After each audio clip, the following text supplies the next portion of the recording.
On the afternoon of September 19, 2022, in Mont-Saint-Martin, a small French community, a 16-year-old boy entered an abandoned building to urinate. While looking around, he saw something strange that seemed to be a doll or a mannequin as he got closer. But as soon as he got close enough to spot tattoos and a body piercing, he realized that it was not a mannequin nor a doll, but a woman's body. The boy was extremely scared and quickly ran away from the scene. He went to a nearby bar where he told the owner what he had found, asking him to call the police. The bar owner quickly called the authorities. A forensic team and 20 agents were sent to the scene. According to the police, the naked body of a woman had been divided into parts that were not at the scene. The lower limbs had been removed at the knees. There were no arms or head. Still, according to them, the body didn't show any visible bruise nor signs of injuries by firearms, cold weapons, or abuse. As there were no traces of advanced decomposition, the expertise determined that the woman had her life taken less than 24 hours before. Authorities also determined that the location where the body was found was not the location where the crime would have occurred. According to them, there was no much blood at the scene, which indicated that the victim had her life taken elsewhere and then was dumped there. With no hands to collect fingerprints or a head to help with a faster identification, the police had no idea who that woman was. The only thing they knew was that she was young. Also, forensics had determined that the crime had taken place in less than 24 hours, as I mentioned, so there was still no missing person report that could be someone looking for the girl. With few options, the police decided to focus on the 2 tattoos that the victim had. One was in the shape of a dagger and a rose, and the other was with the name Kaiko. As soon as news of this gruesome find hit the media, the case quickly made headlines in newspapers. On the same day, footage of the body began to circulate on social media. Days earlier, another body that belonged to a man was found without the head, about 70 kilometers away from the body of the woman that the 16-year-old boy had found. As a result, the population became very afraid of the possibility of a serial criminal on the loose in the vicinity. Realizing that fear was spreading among people, the authorities soon tried to say that the 2 cases had no connection. At first, the police had the theory that the victim could be a Belgian callgirl. Since Mont-Saint-Martin, the small French community where the body was found, is close to the border with Belgium, and is common for some Belgian women to sell their bodies in the region. But that was just a theory, and in order for them to move forward with the investigations, they would have to discover the identity of the victim. The police then made a sketch of the tattoos and presented the images on TV programs to see if anyone known to the victim would recognize it and got in touch with them. A hotline just for people who had information about the case was opened with the police and with a guarantee of secrecy. Initially, information about the victim's tattoos was passed on local channels and newspapers, but in the days that followed, the authorities passed on the information to other nearby countries, and it was due to a transmission that passed in Portugal that the police finally managed to identify the body. On October 3, 2022, 15 days after the discovery of the body, a friend of the victim's family who was watching the news recognized the tattoo with the name Kaiko. On the same day, the Public Ministry of Luxembourg revealed that the victim's name was Diana dos Santos. But who was Diana dos Santos? Diana Isabel Gomes dos Santos was a Portuguese born on October 17, 1981, in the city of Porto. She grew up in the neighborhood of São João de Deus in the parish of Campanha, and then, when she was just over 20 years old, she moved to Andorra. Later, she went to France and then to Belgium, until arriving in Luxembourg, where she settled and lived for about 5 years. According to her father, she always worked as a clerk or a kitchen helper. She had a son whose nickname was Kaiko, the same as the tattoo. The 22-year-old boy was raised by his grandmother in Vila do Conde. Her whole family is from Portugal, and she used to spend her holidays in the country every year. Still, according to Diana's father, the last time he saw her was the year before, at a karaoke in Gaia. He said that singing was one of his daughter's great passions, and that she was highly praised when she sang at events like weddings and birthdays, because she had a good voice. Diana's family found out about the crime through a friend who identified her after seeing the article about the tattoo.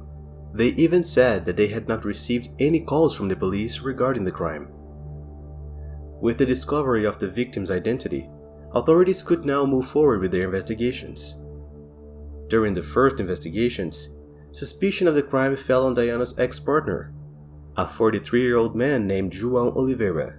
According to the police, Diana and João had a very troubled relationship, with episodes of violence that even resulted in the man's arrest. On the occasion, Diana denounced her companion for aggression, and he was arrested in August 2021, spending 10 months in prison. It is said that at the time, João called Diana every day from prison, but she never answered. Upon being released in June 2022, João went to the restaurant where Diana worked and sat down at a table as a customer. As soon as Diana saw João at her place of work, she was furious and the two started fighting in the middle of the restaurant, and as a result, Diana was fired. In a statement to the police, João Oliveira admitted that his relationship with Diana was troubled, but said that there was violence on both sides and that this was due to their excessive consumption of alcohol. After being heard by the police, João was released but continued to be investigated. Later, the police requested that people close to Diana come to give statements in order to gather more information for the investigation. One of those people was a close friend of Diana, who has not been named for security reasons. She said that she was Diana's best friend until the end of 2009, when, according to her, Diana met some men who were involved in the wrong things.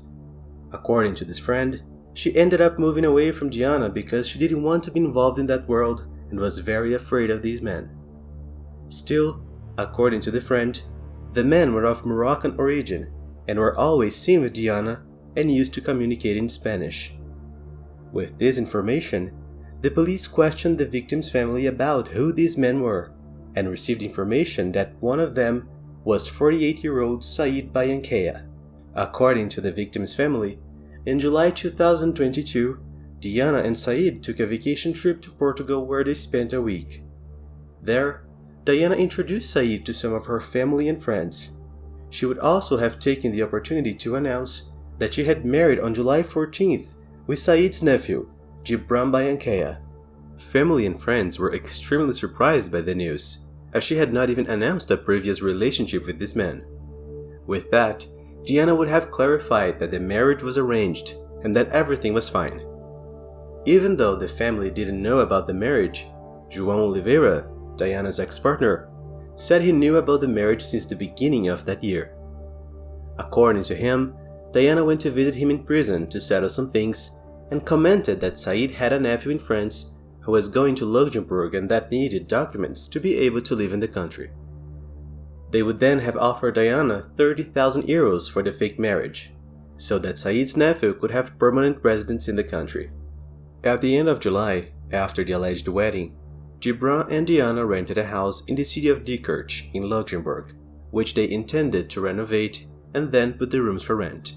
The police went to the house and carried out a thorough investigation, as they believed that that would be the place where the crime had occurred. However, nothing was found. Still, according to João Oliveira, on the 9th of September 18th, the day before Diana's body was found, she would have tried to call him twice, but he didn't see these calls. Because of personal reasons, his cell phone was turned off. As soon as he saw the missed calls, João was worried and intrigued. He tried calling Diana back, but her cell phone went straight to voicemail. He then got Said's contact and texted him, asking if everything was alright with Diana, to which Said replied that he had not seen her for a week. Very worried, João got in touch with several of his ex-partner's friends to find out if they knew about her, but they all said they had no idea where she was. When it was the 29th, he saw the report on TV about the body found and the images of the tattoos, and at the time, he knew that it was Diana dos Santos. João said that Diana was the woman he loved most in his life, and that despite being considered a suspect in the crime, he wanted to make it clear that he would be incapable of doing something like that to her.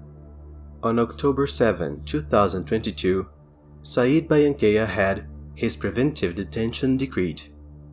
According to the authorities, there are strong indications that he and his nephew, Gibran Banquea, who is on the run, are responsible for the crime.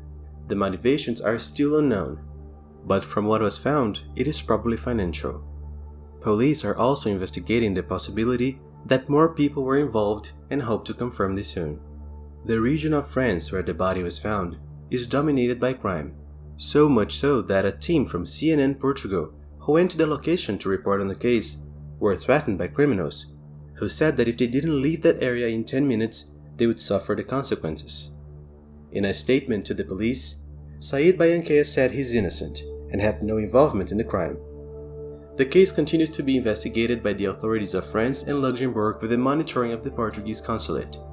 Diana's head and arms have not yet been found, and her body is still with the authorities, who said that after finishing all the analysis, it will be released to the family. Well folks, that's it for today.